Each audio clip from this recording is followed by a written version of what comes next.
नमस्कार. ठरलं तर मग ह्या मालिकेच्या आजच्या भागामध्ये आपल्याला पाहायला मिळत आहे सायलीचं डोहाळे जेवण करण्याची इच्छा कल्पनाने आपल्या प्रतिमाकडे व्यक्त केली. प्रतिमा म्हणते हो चालेल, कधीही कर. तर आता ती म्हणते की मला खूप हौसमौस करायची आहे माझ्या सुनेच्या डोहाळ्यासाठी. तर आता लगेचच ती ब्राह्मणाकडे मुहूर्त काढण्यासाठी गुरुजींना कॉल करते आणि सांगू लागते की माझ्या मोठ्या सुनेची डोहाळे जेवण करण्याची इच्छा आहे, तर काही मुहूर्त काही काढावं लागेल कर. गुरुजी सांगतात की आज आणि म्हणजे उद्या आणि परवा 2च मुहूर्त आहे, तर त्याच्यानंतर 15 दिवस मुहूर्त नाही आहे, तर तुम्ही ठरवा तुम्ही कधी करायचं. लगेचच इथे कल्पना म्हणते उद्या किंवा परवा करायचं का. तर सायली म्हणते हो चालेल, उद्या माझ्याकडे वेळ आहे. मग आता तिथे प्लॅनिंग सुरू झालेली असते कल्पनाची, कुणाला बोलवायचं, काय काय करायचं. अगदी सगळी हौसमौस आज करायची असं आता कल्पनाने ठरवलेलं असतं. तितक्यात सायलीला फोनवर बोलायचं असतं कुसुमताईसोबत, तर ती गोलूला आजीकडे देते आणि फोनवर बोलत बोलत मग ती तिच्या खोलीच्या दिशेने निघालेली असते. आणि इकडे कुसुमताईला विचारू लागलेली असते की सोनल पोचली का, तिचा कॉल आला का, किंवा फोटो वगैरे काही, तिच्या काकांशी बोलून घे, तिच्याशी बोल, असं सगळं चालू असतं. हे सगळं बोलणं आता कुसुमताईचं आणि सायलीचं ही श्वेता ऐकते आणि लगेच पुढची प्लॅनिंग आता प्रियाला सांगायला हवी म्हणून लगेच तिची लगबग सुरू असते की ह्या नक्की काय काय बोलत आहे.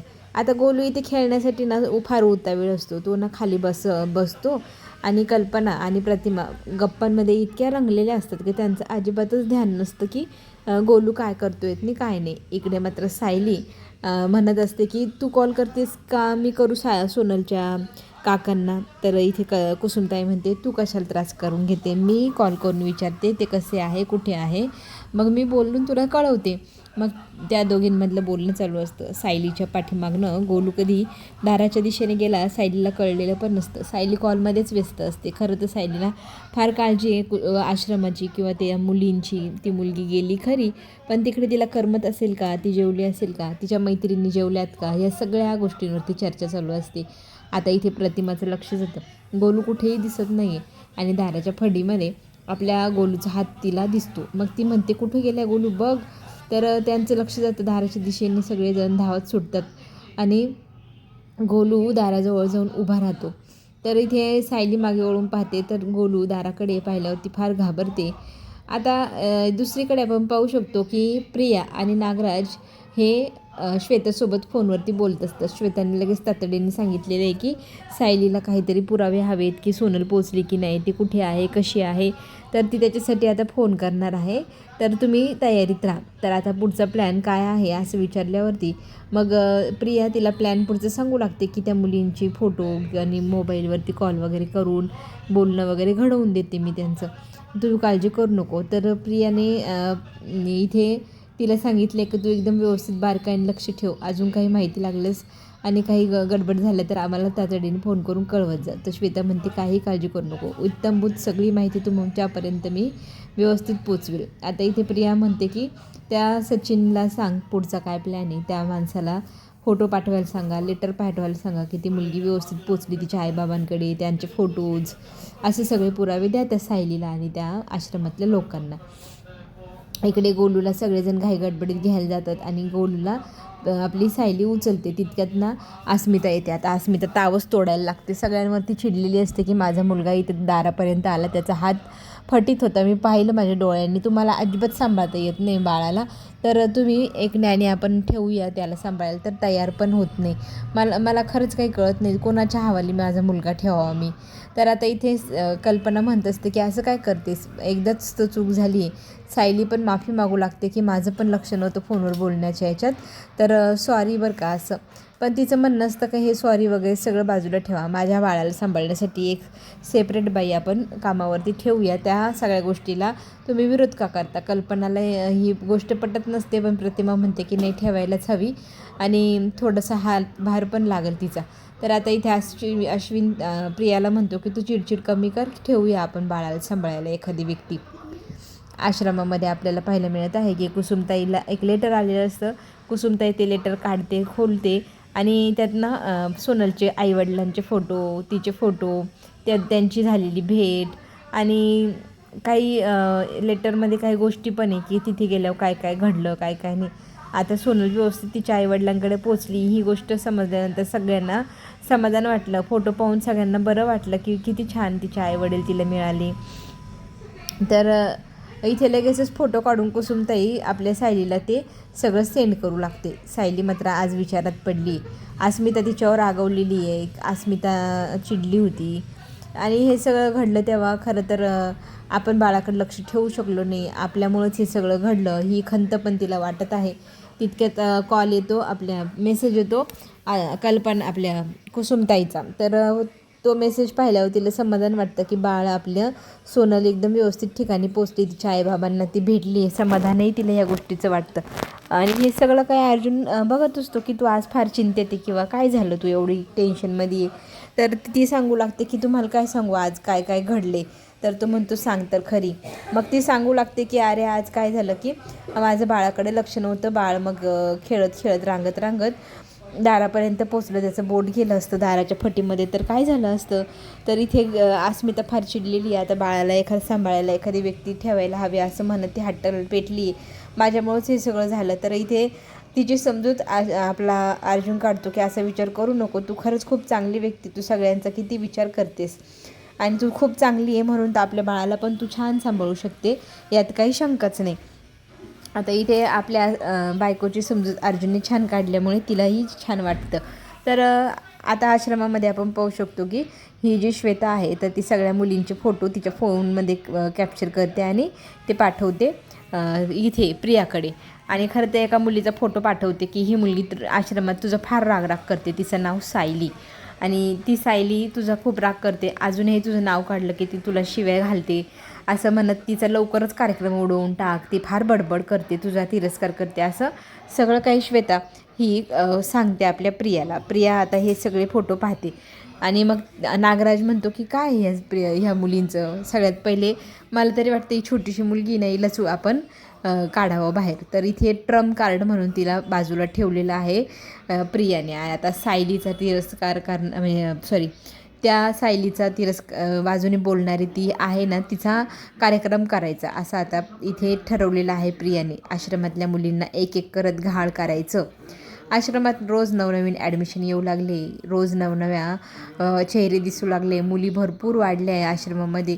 सायली सगळ्यांची अपडेट घेते, सगळ्यांची माहिती पोलीस स्टेशनमध्ये पण पोचवते.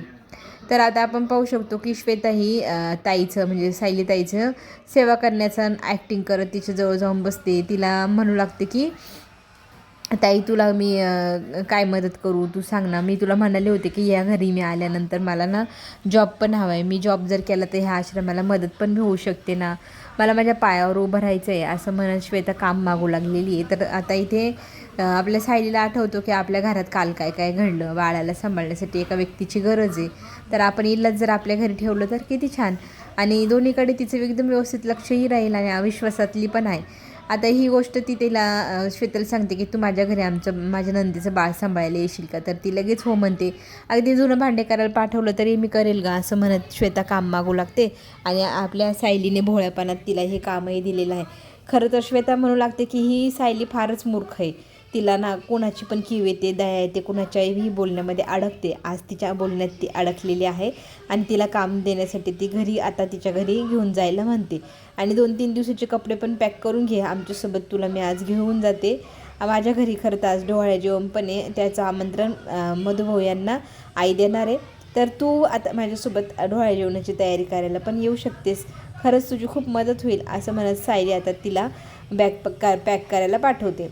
इतक्यात नाही तिथे कुसुमताई आणि मधुभाऊ येतात. तर त्यांना आता सायली सांगू लागली की आमच्या घरी बाळाला सांभाळण्यासाठी एक व्यक्ती पाहिजे होती, तर मी ती श्वेताला निवडले आहे, श्वेताला मी आता माझ्या घरी घेऊन चालेल ना. तर कुसुमताई म्हणते अगं खूप मुलांना ना तिच्या सोबत लाळा लागला आहे, तर त्या मुलांना करमणार नाही ती नसली तर इथे सायली सांगते की मी तिला आदनमधनं आमच्या घरापासून इथपर्यंत पाठवत जाईन ना, जास्त अंतर पण नाही आहे. आता ही गोष्ट ऐकल्यावरती लगेचच मधुभाऊ म्हणतात ठीक आहे तू जसं म्हणशील तसं, तुला चालेल तर मग काय हरकतच नाही. तर आता इथे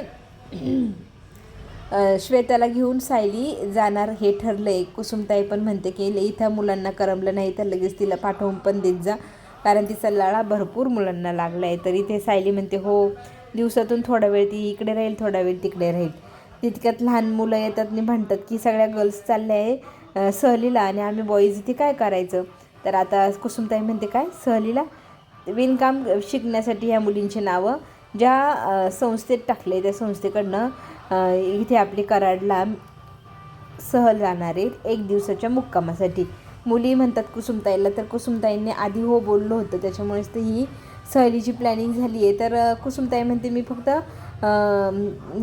जाऊ बघू असं म्हणत हो म्हणाली होती, तुम्ही तर खरंच निघाल्यात रे. तर आता इथे आपण पाहू शकतो की कुसुमताई म्हणू लागते की माझ्याकडनं खरंच ऐकण्यात गडबड झाली की बोलण्यात झाली, मलाच कळेना, मी घाई गडबडीतच तुम्हाला हो म्हणाली वाटतं. तर आता इथे मात्र म्हणू लागले की मुली आम्हाला जायचं म्हणजे जायचं, आमच्या मॅडमने सगळी तयारी केलेली. तर आता इथे आपण पाहू शकतो की प्रियाला कॉल आलेला असतो श्वेताचा. श्वेता फोन करून सगळी घडलेली हकीकत इथे सायलीची आणि तिची सांगू लागते की मला सायलीने जॉब दिला आहे, तेही त्यांच्याच घरी स्मितला सांभाळण्यासाठी. ही गोष्ट ऐकल्यावरती सायली आपल्या जी हे आहे ना प्रिया, तर ती म्हणते की कशाला नको जाऊ तिकडे, आता सध्या आश्रमात तुझी जास्त गरज आहे, आश्रमातल्या बातम्या कोण पुरवेल. तर ती म्हणते मला थोडा वेळ इकडे थोडा वेळ तिकडे जायचं आहे, तर मी दोन्ही ठिकाणं व्यवस्थित सांभाळून घेईन, माझ्या हातात राहतील ते दोन्ही ठिकाणं, तिच्या घरात काय चाललं आहे हेही मला कळेल आणि तिच्या आजूबाजूला काय घडते, आश्रमात काय घडते तेही मला सतत कळत राहील, मी तुम्हाला कळवत राहील. मग प्रिया म्हणते ठीक आहे. आणि इथे लगेच ती श्वेता सांगते की आज तयारी करायची सायलीच्या उद्या डोहाळे जेवणाची. तर हे ऐकल्यावरती इथे संताप व्यक्त करते प्रिया की माझं डोहाळे जेवण करण्याची कोणाला टेन्शन नाही, मी इथे सफेद साडीमध्ये इथे मरून राहिले आणि तिकडे सायलीचे एवढे कौतुक केले जात आहे, तिला इथे डोहाळेसाठी एवढं तयारी, तिची एवढी गिफ्ट्स वगैरे आणले जात आहे. ही गोष्ट ऐकल्यावर तर तिचा संताप वाढला आहे. तरी ती एक श्वेता म्हणते की त्याला काय करू शकतो आपण, त्याला पर्याय नाही ना. तर ती म्हणते की नाही, माझ्याकडे प्रत्येक गोष्टीचा पर्याय आहे.